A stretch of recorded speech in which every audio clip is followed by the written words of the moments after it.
V čem misliš, da je prednost Kitajske v tem trenutku? Hitrost. Hitrost na vseh področjih.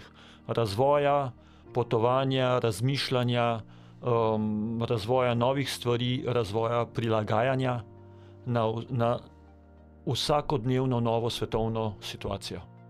To je glavna prednost kitajske države. A imaš kakšen primer konkreten, ko se ti zdi, da so Kitajci hitrejši, kot smo mi Slovenci ali pa recimo tudi Filipinci? Lahko primerjamo sam drugi tir, ki se gradi že, 10-15 let, iz Ljubljane do Kopra, oziroma Kopra iz Ljubljane, ki je svojih 70 km.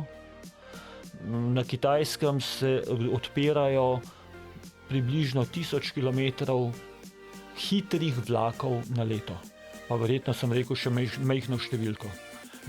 Vlaki so tam, grejo 600-700 km na uro, v Sloveniji grejo 70-80, mogoče malo več.